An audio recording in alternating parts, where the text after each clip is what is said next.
Ok, on est parti avec la micro-formation, faire 100K en bull run. Et du coup, on est avec Vetino qu'on va présenter ici sur sa chaîne YouTube. Donc une vidéo qui va durer 5 minutes et qui va nous apprendre comment faire 100K en un seul bull run. C'est parti.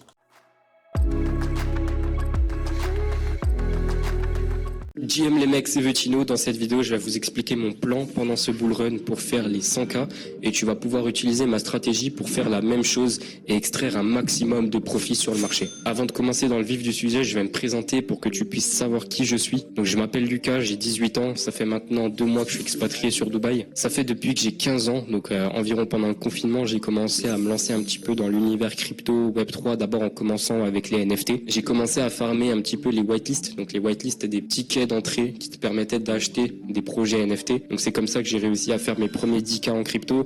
Que j'ai... Premier 10K, c'est très bien. Très bien. Donc 18 ans, Dubaï, ça annonce la couleur quand même.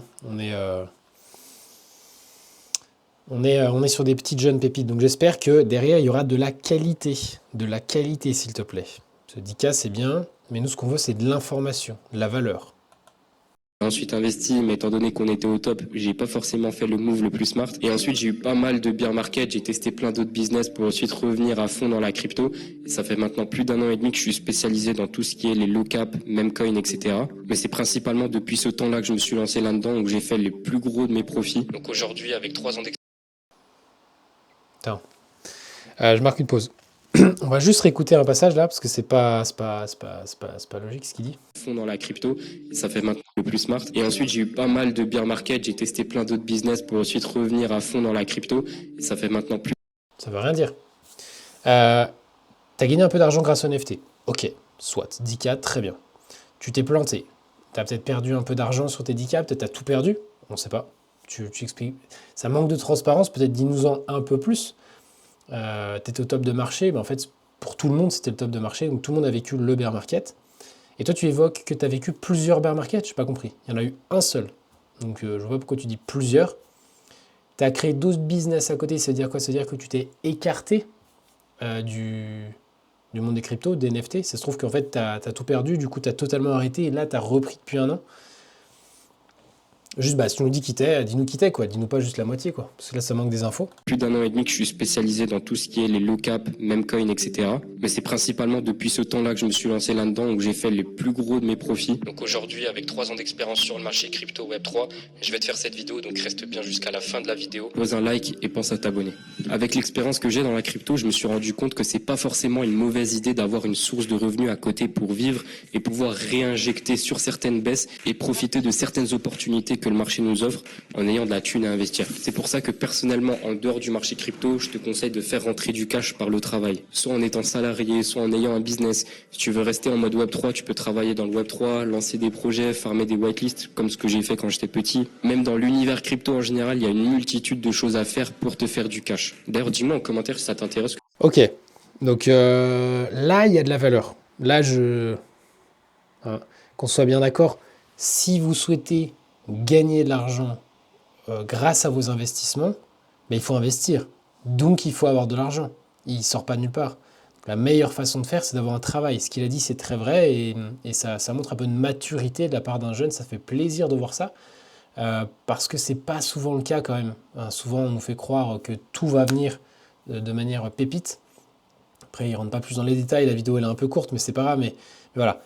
Et un travail, une stabilité financière et à côté, investissez votre argent. Et même si vous voulez faire du trading, c'est pareil. Exactement la même chose. D'ailleurs, dis-moi en commentaire si ça t'intéresse que je te fasse une vidéo sur le sujet. Une fois que tu as compris cette notion, il faut que je te parle du fait de comprendre les saisons dans lesquelles nous sommes passés en crypto, dans lesquelles nous sommes actuellement, par lesquelles on va passer dans les prochains mois, les prochaines années. Car si tu comprends pas ce qui se passe autour de toi sur le marché, c'est compliqué d'en sortir du cash. La saison numéro 1, c'est la memecoin season. C'est la saison dans laquelle nous sommes depuis fin 2023.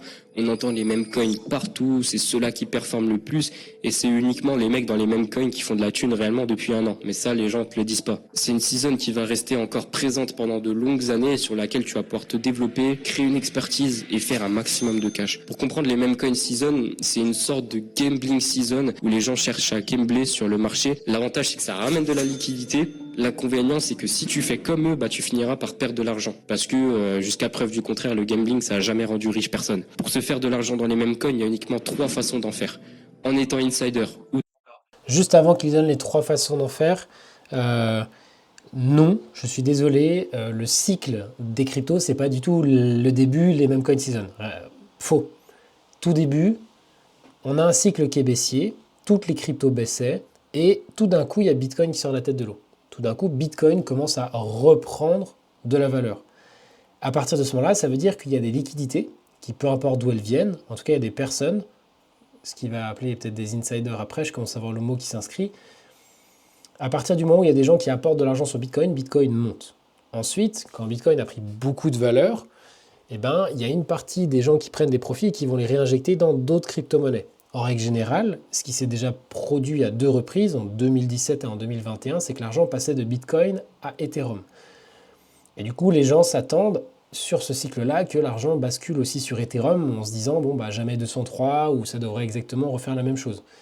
En règle générale, si c'est si facile, ça ne va pas se reproduire. Donc bref, Bitcoin, ensuite ça va sur Ethereum, ensuite ça va donc sur les grosses capitalisations, les plus gros tokens qui sont à 30, 50 milliards de valorisation. En ce moment, je ne sais pas, BNB, Solana, Dogecoin, ainsi de suite. Ensuite, ça va sur les mid-cap, puis les low-cap, et on va vers les plus petites altcoins. Et en règle générale, les mêmes coins pètent, explosent à la fin du cycle. C'est vraiment les derniers qui récupèrent la liquidité.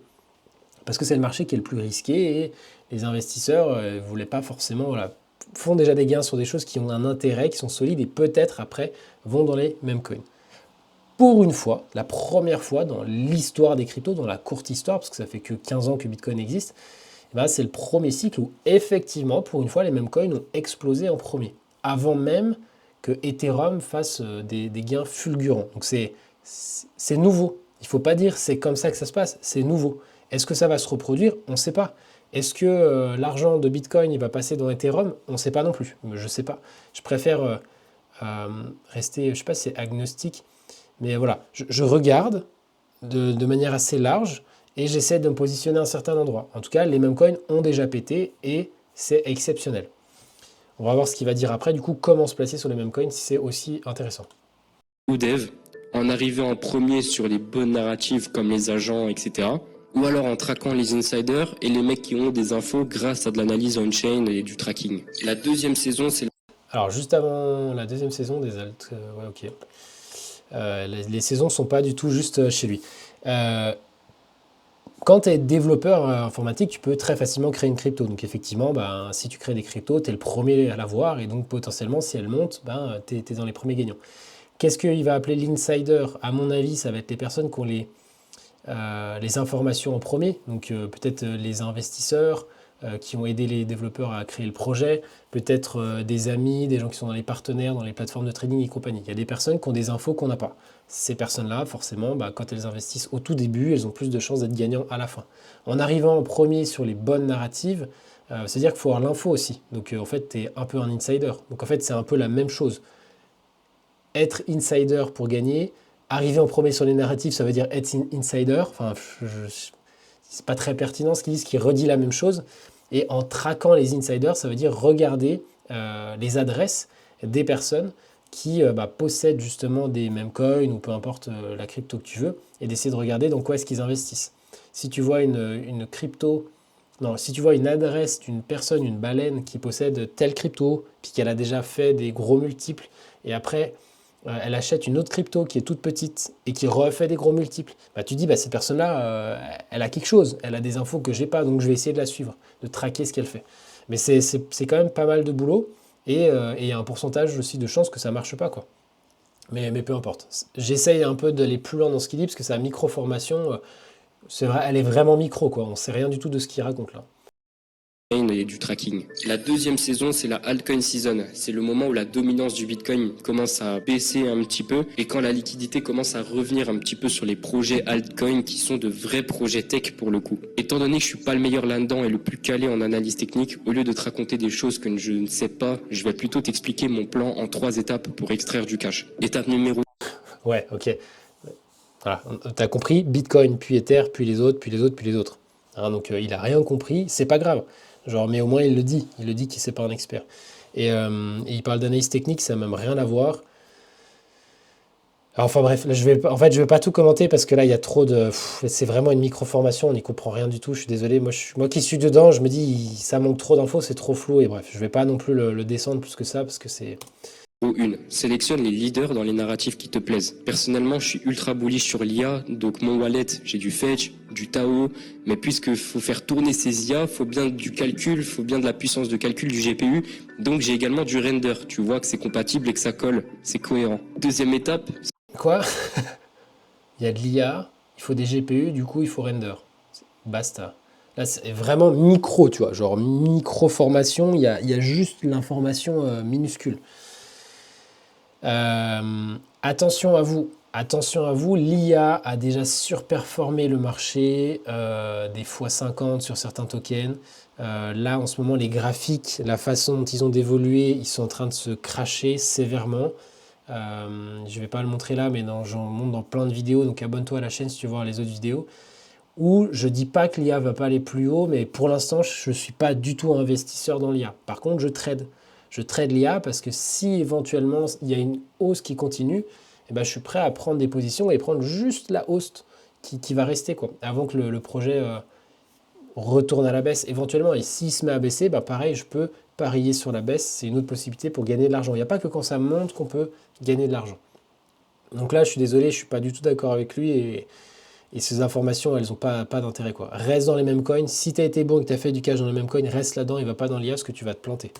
c'est tu recharges tous les dips comme un porc quand il y a des baisses. C'est-à-dire que tu vois que ces altcoins ils baissent, et bah tu recharges, tu réinjectes. C'est pour ça que je te parlais de l'importance d'avoir une rentrée d'argent en dehors du marché crypto. L'étape numéro Non, là, je suis désolé. Je peux pas. Je suis obligé de sortir les graphiques. On va mettre un coup de TradingView. Allez, si on prend Bitcoin et qu'on dit qu'on est sur une crypto qui est en tendance haussière, qu'est-ce que c'est une tendance haussière? Ça monte, ça baisse un peu, ça monte plus haut que le précédent haut. Là, il fait un nouveau plus haut. À chaque fois, toujours des nouveaux plus hauts. Et les nouveaux plus bas sont toujours plus bas, sont toujours plus hauts, pardon, que les précédents. On a vraiment une tendance haussière. Là, ici, on est en 2010.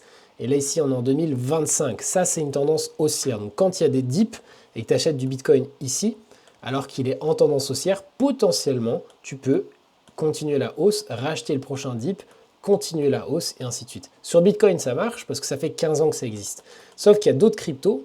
On va aller prendre un autre exemple qui s'appelle par exemple Bitcoin Cash. Il est où? Il est où? Il est où? Et je donne un exemple comme ça, mais il y en a plein, c'est tous les mêmes. Non, allez, vas-y, j'en ai un sous les yeux. Tiens, il est dans les mêmes coins. On va aller prendre un même coin là. Un graphique plus long. Oh là là, ça fait très très mal. Ça, c'est un même coin. Donc là, notre ami Vetino investit dans les mêmes coins. Qu'est-ce qui se passe quand il y a des mêmes coins? Grosse poussée, correction. Et là, si tu achètes le dip, dans ce même coin là, elle est où la nouvelle montée? Bon, bah il continue de corriger. Donc tu achètes le deuxième dip, elle est où la montée? Ça corrige. Tu achètes le nouveau dip, elle est où la montée? Et ça peut peut-être continuer de corriger comme ça pendant encore longtemps, longtemps, longtemps. Moi, ça ne me va pas. J'ai dit Bitcoin Cash. Bitcoin Cash, on va le montrer sur du beaucoup plus long terme, du coup.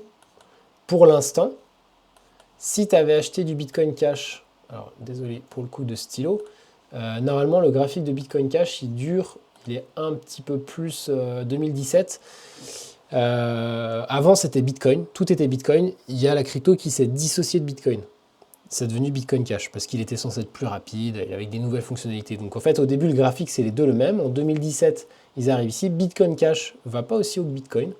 Et quand ça baisse, si tu dis j'ai acheté le dip ici et que j'imagine que ça va faire un nouveau plus haut et que tu ne vends pas à 1500 $, la crypto rebaisse. Donc tu pensais avoir acheté un dip, tu pensais que le marché allait aller beaucoup plus haut et plus haut que 4000, donc peut-être 5000, 10 000 $, et bien en fait tu te retrouves à revenir à ton point de départ. Et là, on est beaucoup beaucoup plus loin, genre ici c'est en 2017, tu achètes le dip en 2019, tu vends pas en 2021, et bien en 2023, tu es de nouveau au même niveau que le dip. T'as pas gagné d'argent. Et là en ce moment, un petit peu, mais ça se trouve que on est là, comme tu vois cette flèche rouge, moi je me la laisse ici sur mon graphique parce qu'en fait, je ne veux pas acheter cette crypto tant qu'on est dans une tendance baissière. Si un jour vraiment on casse cette ligne, alors c'est pas parce qu'il casse la ligne que ça va monter, hein, mais si un jour on casse là, peut-être que j'irai regarder et peut-être qu'on repartira en tendance haussière. Donc je suis désolé, n'achetez pas les dips parce que ce sont des dips. Achetez lors des dips, pendant une période de dip, des crypto-monnaies de qualité. Et pas n'importe lesquelles. Pas forcément des mêmes coins, peut-être pas forcément de l'IA, peut-être autre chose. Et basé sur des indicateurs qui vous permettent de vous dire qu'on est toujours dans une tendance haussière. Sinon, vous allez vous planter. On reprend avec la micro-formation de notre expert.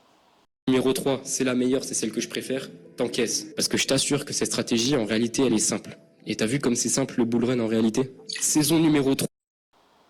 Quoi?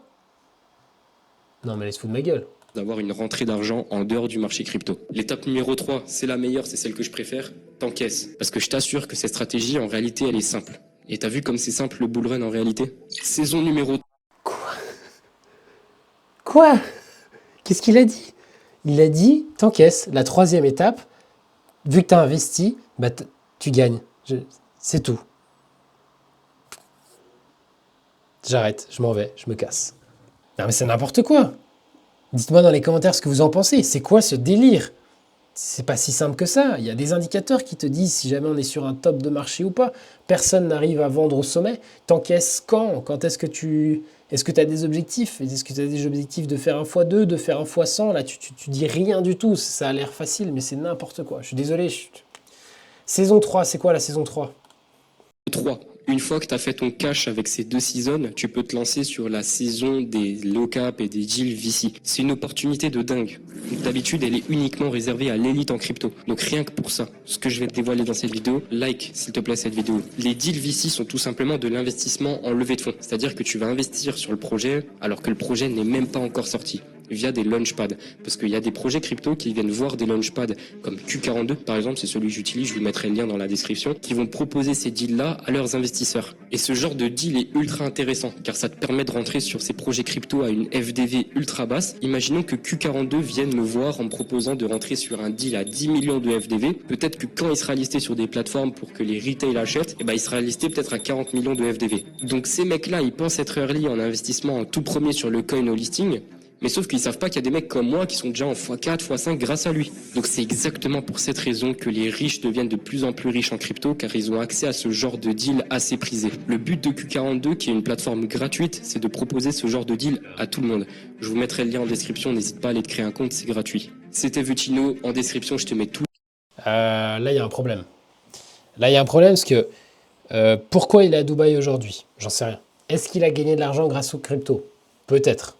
J'espère pour lui. Mais j'en sais rien.